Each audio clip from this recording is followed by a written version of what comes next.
I learned that when you get into fights, you leave. Like, you're like, I'm out of here. I'm done. I'm over this.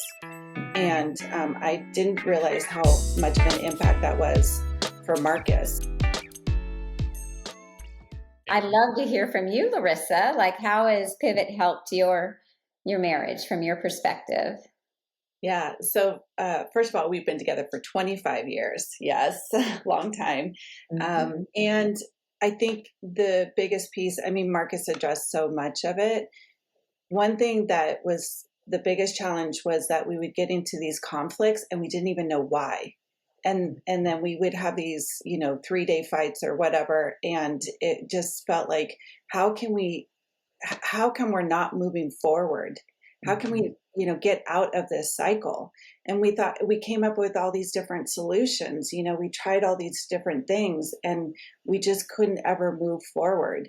And that's what I just so appreciate about where we are today, because of the ability to move forward, we're leaning more into each other so that we're having this stronger connection. And we really have this partnership that feels real. So that's, if I wanted to add anything, because Marcus said so much, but that ability to understand how we could move forward was huge for us, because we have a really good relationship. We have a good partnership. We have a wonderful family. But these fights were they were hard on our marriage and hard on us individually. Yeah, I bet. Yeah. I love that you're both referring to being able to understand now each other. And one of the great things, because some of our listeners might not have worked Pivot before, but I think one of the greatest gifts that couples get is when we do a deep dive in our developmental parts. So when we as a human being really understand why we do what we do, because of all of the experiences we've had in life, and can really look back and see, oh, wow, my child, my adolescent, and my adult being, is almost like having three separate people that are an operating system inside of us that can choose which one they're going to draw on every day, right? Yes. And then in Pivot, we talk about healthy adult, about knowing that we all have a higher level of consciousness and we can shift up into that gear and be able to help ourselves communicate more effectively and more honestly and more authentically. I know when I was developing it, I couldn't understand why I was doing what I was doing at times, because there would be other times when my reaction would be completely different. And when I studied developmental psychology and saw how powerful it was to understand those developmental parts, I made that decision to incorporate that into Pivot so that people would understand themselves more. So, for our listeners, I would love to hear you two talk about how knowing your developmental parts, how that's been so helpful. And you can share whatever you want to share. I won't blow your cover or anything. Everybody knows how my developmental parts, if they read the damn book. They know my teenager is just wild and my child is like sensitive and total unrealistic expectations, and my adult can be a complete control freak, so thank God I have a healthy adult, right? Amen. So when you take that though into a relationship, wow, how powerful to be able to share that with one another. So speak to that. If I could hear from both of you, that'd be awesome. Yeah, I will say that, when I met Marcus, I felt like I was in a really good, healthy place. And I had no idea how much luggage I was bringing into our relationship. And I mean, probably like 20 different bags of, things that I had never really truly unpacked or understood about myself. And I had come from a challenging childhood, a very loving, dysfunctional, wonderful, hard childhood. And so I was bringing all of that into the relationship. And I didn't fully understand the impact of that until I started to do the work. And I started to see how wounded my child was, how angry my teenager was, and how controlling my adult was. Like I was going to try and fix everything.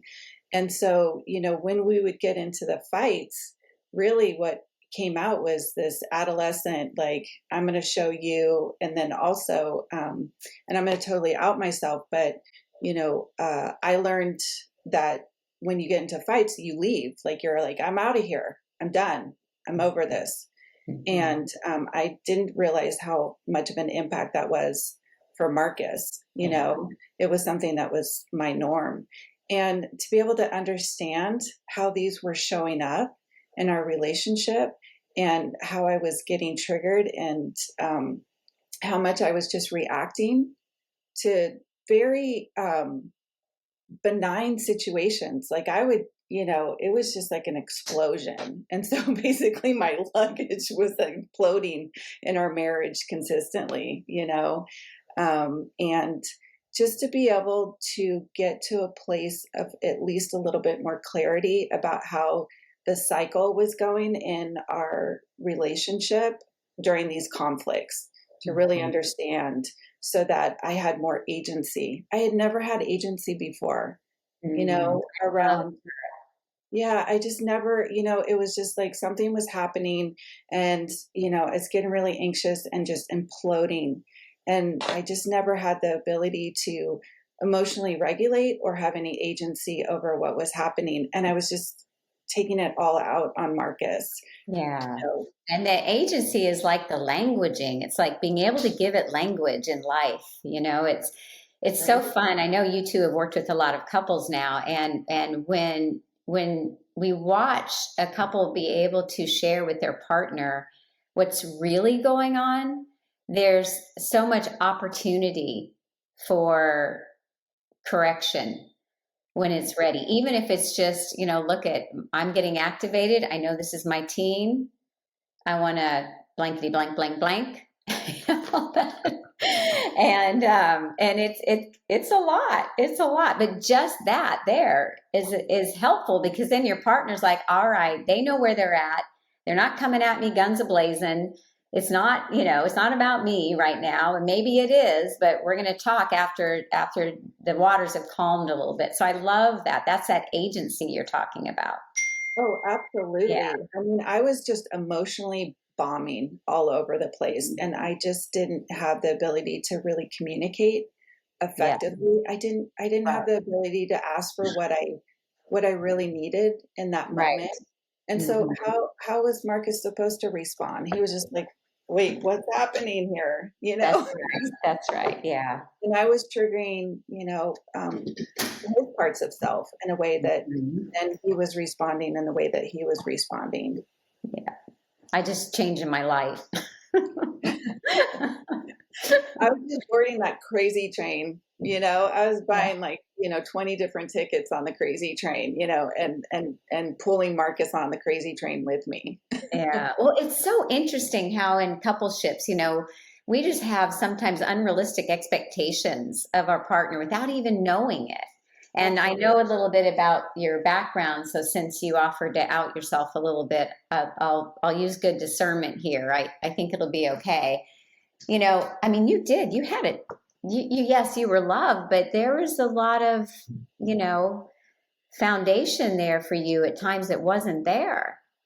That's right. And then you go in and marry a guy whose foundation is like a damn cement cement floor. You know, Okay, I'm with gonna consistency, same family, same. It's all good, man. We're gonna talk about that. But I just have to out myself because there is video out there that prior to our marriage, I said in front of a camera, I have found my knight in shining armor. And he is like really I even think I so said, he can't make a mistake. no, he didn't No, know. He was going to fix it all. He was going to take all care of of all the wounds, all the feeling alone, feeling not enough, feeling, that I wasn't worthy of love, all of it. it. So, yeah, good luck with that, Marcus. How'd that go? Well, actually, it's ended very well. It's going very well, and Yeah. I think that well, thank you for sharing that. And I think when you told me that I was your knight in shining armor, I think I replied, I may be your knight in dented armor at best. Right? Be- Aw, Well, yeah. because everybody has their messages from Mhm. their childhood, their teenage years, and their adult life. Everybody has their stuff. I had a great solid, secure upbringing, and I had Mhm. messages that affect my relationships today, right? Right.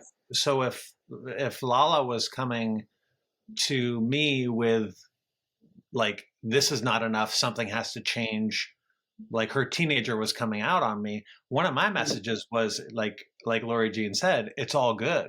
So what do I Mhm. do with that when it's not all good? Well, Mhm. my message is if something's not good, like fix it, right? Like lace up your boots and fix it. And Mhm. me trying to fix a situation where there's trauma or where there's, a lot of conflict, Drama. yeah, trauma and drama, right? Like Yeah. that's not, it's not fixable. It's just like Mhm. my message, not my message, my lesson was to be able to hold space and listen and have some empathy and not have to fix it. Like Mhm. that was a game changer for us.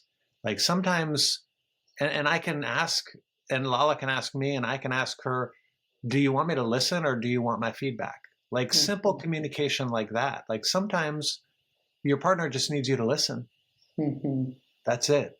That's right. So, yeah. So our dynamics were butting heads. Our messages from our childhood, from our teenage years, were butting heads, Mhm. right? That was the conflict is, and to your point, LJ, when we did the survival patterns, when we took a deep dive into our developmental parts, Mhm. we got an understanding for ourselves of ourselves, and we got an understanding, a deeper understanding of our partner. So Mhm. that brings empathy. That's That right. brings understanding. That's right. That brings the ability to not take it personally when conflict arises. That's right. That's right. So, So, for our listeners, they might not know really what we mean when we're talking about messages. So, mhm, what we mean by messages is those developmental stages. We onboard certain messages that are both taught to us, verbalized to us, and onboarded from the environment that we're in as a child, adolescent, and an adult. And sometimes those messages will shape shift, right? So that clarity around knowing your partner's character, if you will, of those messages and what makes up the part of that person is so key. It really that part of when pivot helps couples, I think, is when the light bulbs really go on. Like you guys know I'm dyslexic. You've heard me tell that story many times. And, so I have an inner child that feels very stupid, plus, I was in national parks schools. So the schools weren't always the best. And I just felt super stupid. And I also had a mom that was an alcoholic. And so things just didn't make sense anyway. So I had all these environmental and messages about I'm stupid. And as an adolescent, it was don't show anybody how stupid I am. So I used to lie about what I would know and not know because I didn't want anyone to think I was stupid because it was so painful. So I learned secretive behavior as an adolescent. And then that same message, I am stupid, then don't show anyone how stupid you are. As an adult, it was like prove to people that you're not stupid. So I was an overachiever. That controlling part of me came out. I mean, it was just very difficult from that message. So when we look at messaging and then we look at two people coming together, it's almost like there's six people dancing around the room constantly. What it felt like. Yeah, and you never quite, so until you understand yourself enough to be able to communicate to one another, which is essentially what y'all are saying, it's very hard. And I especially when you have someone who life wasn't always easy for you, Marcus, and you had a pretty good foundation. Hmm. But there's still stuff. Definitely. There's still stuff, Yeah. and then you couple you with someone like Larissa who did have a lot Mhm. of trauma, love, yes, and a, a lot of stuff. So that dynamic, when you put it together, it's not just people, I think, mistake coupleship is like there's two dynamics coming together. As human beings, we're multifaceted. So there's a lot of things coming together all the time. So I love that we're talking about the messages. Thank you for that. One of the things I really do want to touch on that I think is going to be kind of a fun conversation with you two is I want to hear about how the circle boundaries have helped you as a couple in your social life and with your family dynamic, your own families, and then each other's families. And use your discernment. I'll let Margaret take this one first. But I would love to just hear how helpful it is, because I hear a lot from our alumni how wonderful it is when they can know from each other, like, well, why didn't you speak up at dinner last night? Well, actually, because I was a little uncomfortable because they're semis, and our shared interest is our kids, but I don't really know them that well, and I wasn't in a particularly talkative mood. Oh, okay, I understand that, right? So Yeah. can you? I'm sorry. Circle boundaries are super powerful as it relates to all relationships, and it like we talk about at Pivot, it's all about safety, right? They're your boundaries. They're set by you. They're held by you, and it's about safety. So a lot of people, including myself, when I first worked through this process, I had a hard time separating safety from love. Like, I love my kids more than anything in the world, but Mhm. they're in semi because I'm not going to trust them with everything that's going on in my life. And they're not going to, I don't want to know everything that's going on in their life. Right. Mhm. It's a healthier parent child dynamic. Yeah, Um, you don't want to mesh with them so much that, yeah, correct. yeah, Correct. yeah. And knowing who in my life there is reciprocal trust with. So when something comes up within our family, with my relationship with Lala, if there is conflict and we're not able to walk towards it at that moment, who's in my life that I can go to and that I can trust that they'll be there, they'll listen, and it can stay there. Mhm. So it's really like solidifying the people in your life, where they fit, and how safe they are when you need somebody to trust. Mhm. And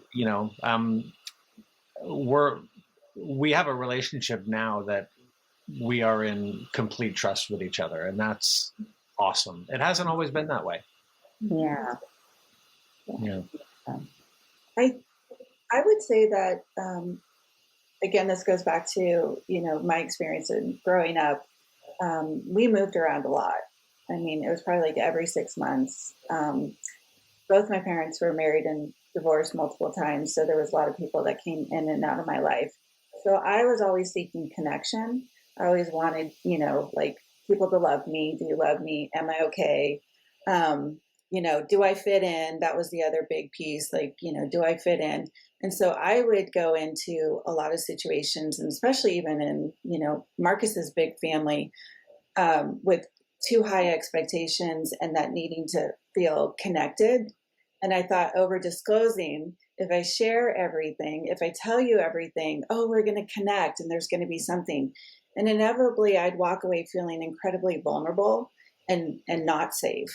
And that would happen With his also family, with with his family. his family. Yeah. And within my friendships, probably a little bit too much with my kids at one point as well. It was like, sharing just too much for them at that time. Not anything inappropriate, but just probably, too much. Trying to, help them understand life. It's like they're not going to get things at certain times. But I think most importantly, when we talk about circle boundaries, what has been the game changer for me is that safety and understanding, that really the connection I'm looking for is when I'm trusting someone, completely trusting somebody, really knowing that there's reciprocal trust, that they care enough about my well-being that they're going to hold, space, or they're going to hold anything that I share with them. So once I really understood, like, the differences with the different categories, man, what a game changer. At first it was a little wonky because I didn't, I thought, oh, now they're thinking I'm, not sharing enough. And it turned out it was great. Actually, I felt good and we were still having a great time. And in that process, it was like when I'm connecting, when I'm truly connecting, again, it comes down to that. I know who I'm trusting with all the stuff that's going on. And what I love too is how we talk about, like, within the categories, there's headliners and then there's details. So I could still share a lot of like headlines of what was happening, but I wasn't giving details anymore. And that just made me feel better. That's Yeah. And, and it helped actually Marcus and I really feel like in our connection, because then, we were building this trust with each other. So it's not necessarily like, go and tell him everything. I don't need to do that to him. And that is somewhat of an internal boundary. I don't necessarily need to go and give something to somebody if they're not, if they're just, we don't need it. So I learned a lot about that for myself, that internal boundary.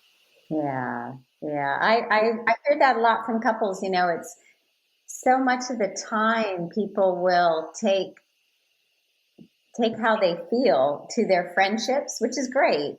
But it's like sometimes they forget to circle back and then have the conversation with their partner.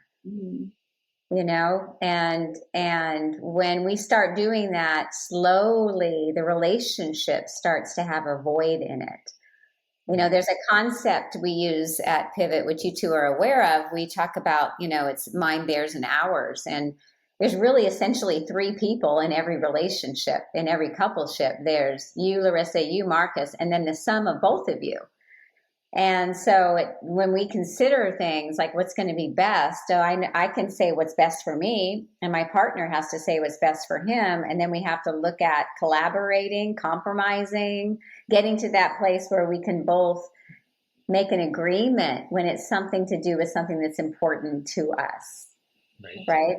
It's like, I love that. And I think that's working that through. It probably sounds really simple with me explaining it here on the podcast, but that's a big deal for a lot of the couples that we work at when they really get that. Oh, it's not just all about me.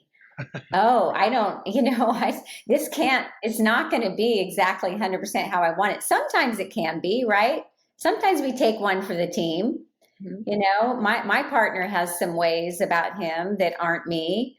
I'm more social than he is, and I'm like, okay, we'll stay home. And we have fun. I mean, I love being home with him. It's great. But once in a while, we go out and he enjoys it, but we have to have that compromise. Whereas, 20 years ago, I'd been like, you're fucking boring. And I mean, seriously, people fight over some stuff. They are fighting the wrong fight, man. We see it all the time. They're just fighting the wrong fight and they don't even realize it, and my thing was, let's go out, because I can't sit in myself. Oh my God, LJ, that is one of our fights. I do think, if I could say one more thing about circle boundaries, which is great, is that, we use the word discernment at Pivot. If I have people in my semis, like even my extended family, there are certain topics that when I try to engage with them in, all it does is go sideways. All it does is it brings up challenging feelings that I'm going to have to deal with. Right? It's okay for me to politely and in a healthy way not talk about that stuff. That's like right. we can create safe topics and activities that just makes our life better. Mm-hmm. Like, we don't owe it to anybody to talk about things that are going to activate us and make us uncomfortable. That's Right? right. That's Or activate them, right? or activate them. I Correct. mean, that's what's so beautiful. It's like there's certain things that we don't need to talk about. Because before I probably was too extended because I was trying to fit into all these different groups and, doing probably a little bit too much. And so it was taking time away from my family.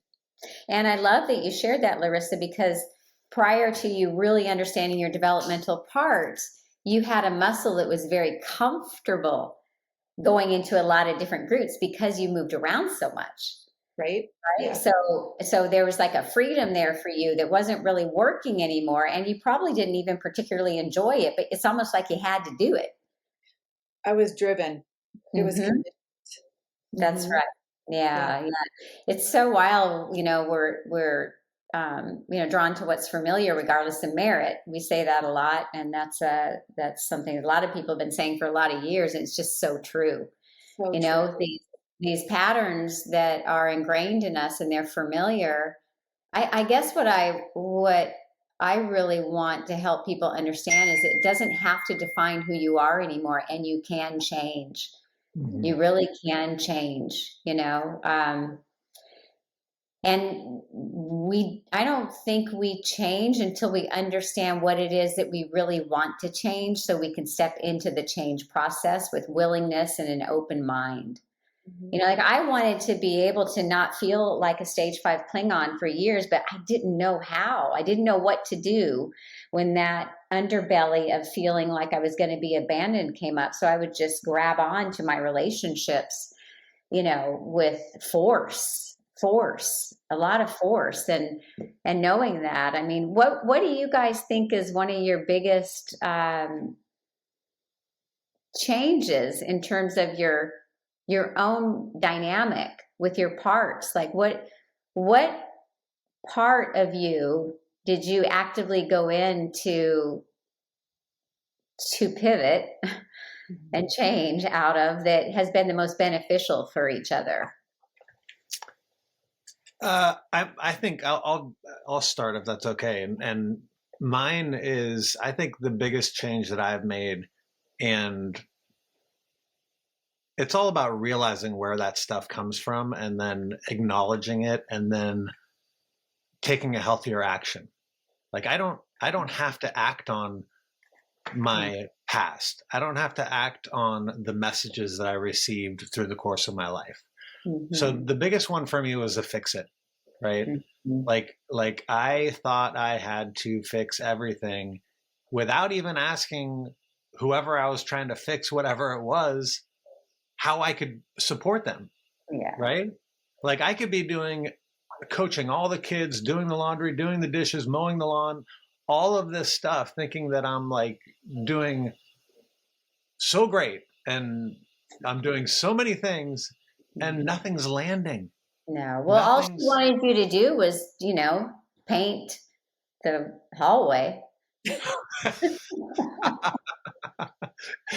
but just that ability to really like, But you get what I mean? It's like, oh, you're so fixing everything that you haven't even checked into to exactly, what needs to be done. It's right, like, I'll get it, I'll do it. Yeah. right. Love and that. and and what that did also is that type of fixing it lacks connection, Oh right? yeah, So absolutely. yeah, big time. So for us to be able to slow down and talk about that, and for me to be able to hold space for Lala and say, how can I support you? And for her to do that for me too, so Yeah. we can find out the solution before we start spinning the wheels and taking efforts outside of what the solution actually is. So Mhm. it's been a game changer in just simplifying and communicating and connecting with each other.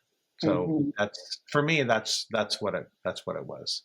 That's great. So it's really about that not having to fix it so much. And the benefit, I would imagine, would be more emotional intimacy. So you can Oh, actually communicate and drop down there because I think the fixing it was to get to that place of it's all good, it's done. Right. Yeah. And Check if off it's not the good, boxes. Yeah. right. And if it's not good, I'll fix it on my own. Like, Right. Yeah. yeah, So then you're really just isolated, totally.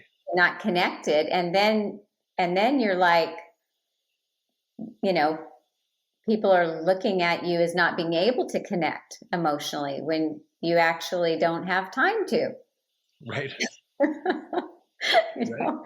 Right. Is that landing for you? It's Oh, like, yeah, right.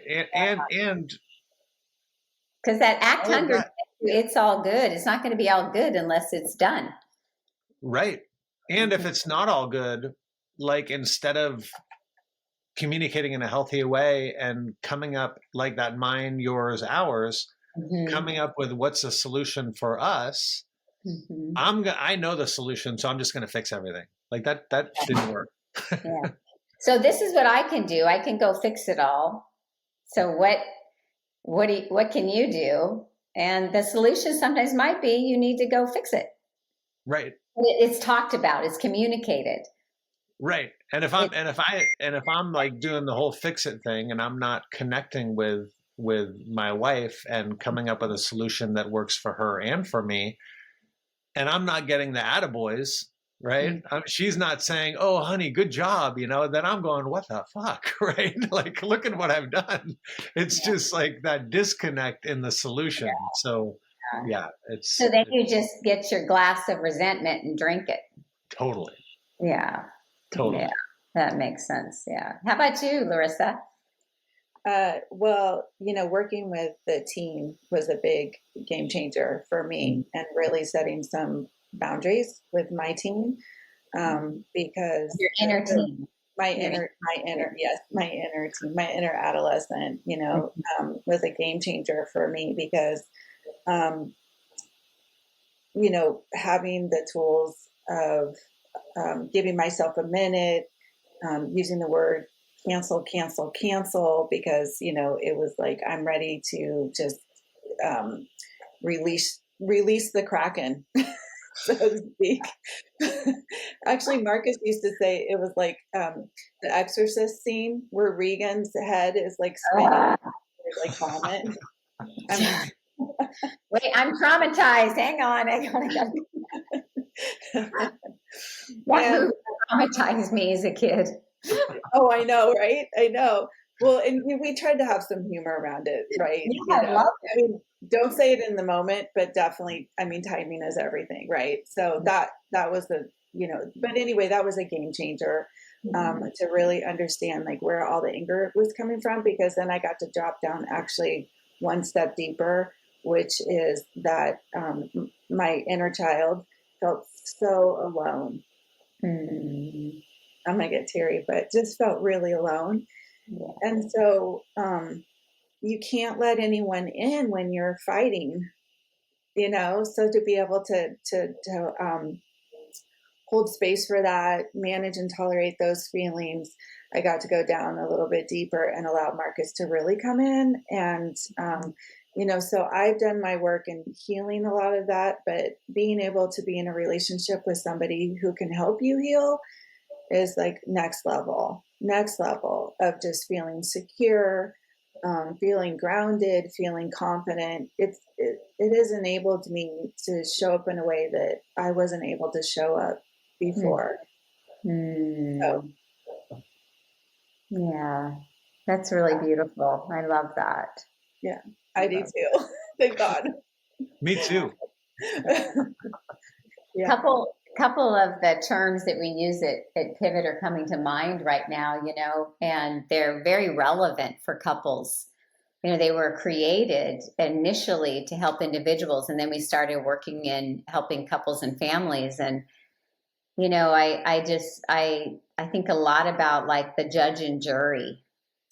I see that come up with couples all the time. And what we mean by that for our listeners is that the judge and jury is when somebody's still trying to prove something and the verdict has already come in and the judge is gone home for the day and the jury's been dismissed. Like there's nobody that's even going to listen and understand you anymore. And we're still there fighting.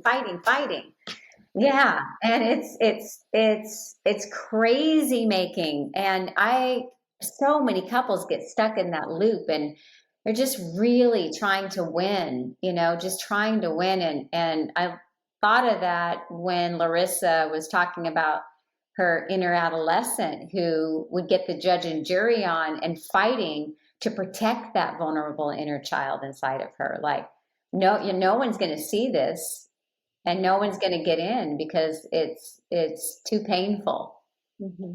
So, coming out guns a-blazing, which is another pivot term, toward anybody that was going to get in there and activate that pain again was just not tolerable. Mm-hmm. It wasn't tolerable, man. We would have been besties if we were teenagers together. We would have gotten in so much trouble. Oh, yeah. I wish I could tell some of your stories because I would have been right there with you. Oh my God. Yeah. Oh, well, in another lifetime. In another lifetime. Yeah. Yeah. Yeah. So we have a little more time here before we wrap. Is there anything you guys feel is important to share about your relationship and pivot or couples work in general?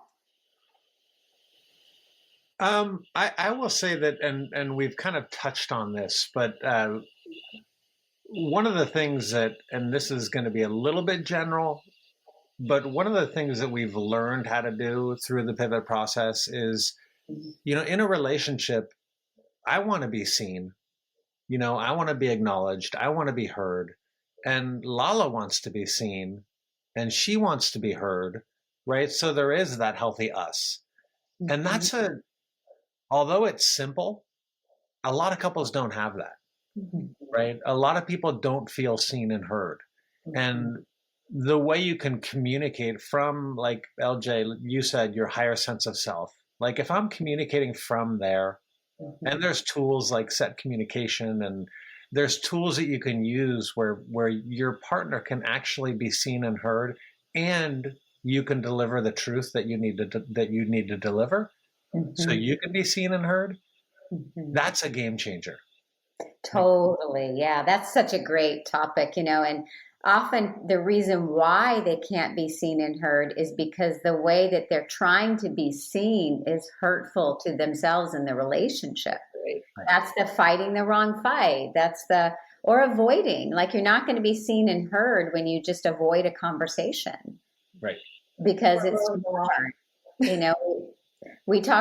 I think we've touched a lot on more of the anxious person in a relationship, but when there's an avoidant, someone who has a tendency to avoid conflict, they're not going to be seen and heard, and then your partner's not seen and heard, and you're back into rinsing and repeating. That's why it's so critical for there to be an internal place where we as individuals can go to communicate when the time is right, so we can effectively get resolved and move forward in the relationship instead of getting stuck in that same 3-day fight that y'all started talking about, in the beginning of our time together today. Those Right. old patterns, they just rinse and repeat, rinse and repeat, rinse and repeat. It's interesting. I've been writing #healthy couple and have talked to a lot of couples about their dynamic, and I hold back because I don't want to overwhelm unless they're in pivot and being coached. Then it's a different ball game. But it's so interesting when they talk about their dynamic, and I can see it just in having the conversation with them at a dinner party. When they find out what I do for a living, sometimes I should just say I'm a designer, clothing designer. I have much better conversations. I was thinking cowgirl. I like that too. But when when couples start sharing what their dynamic is, you can almost see it. You can almost see, oh wow, that's their adolescent, because he does this. They're fighting that wrong fight. The expectations are so unrealistic, and then he's over here going, go away, go away, go away, go away, go away. Like he's like, go. Right.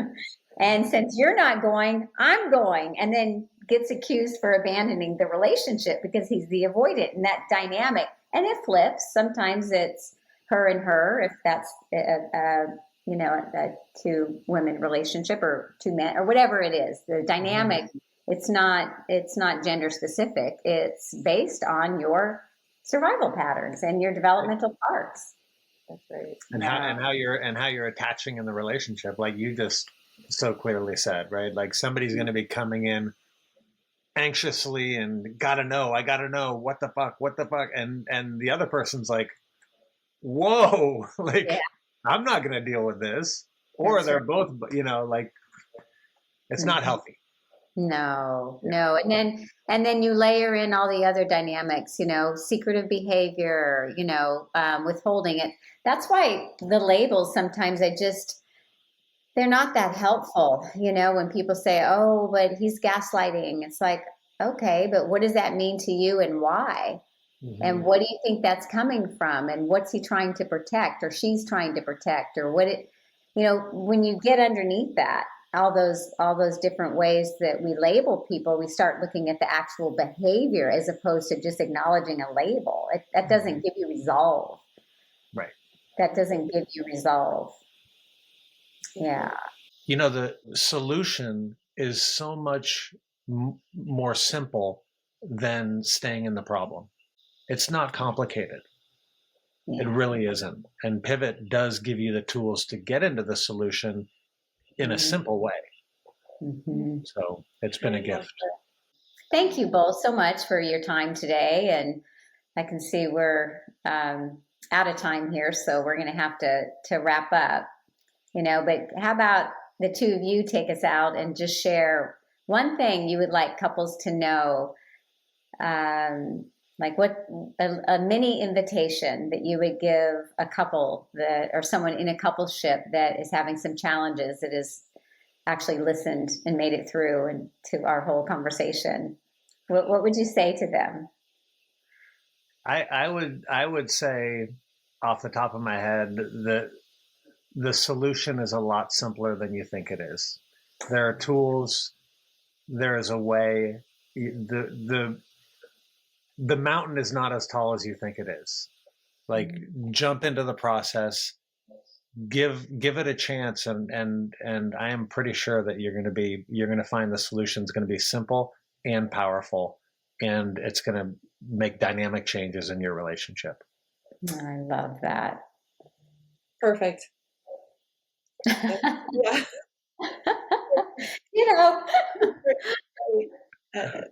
Yes, everything that he said and more. Yes. All right, guys. Thank you. All right. Bye-bye.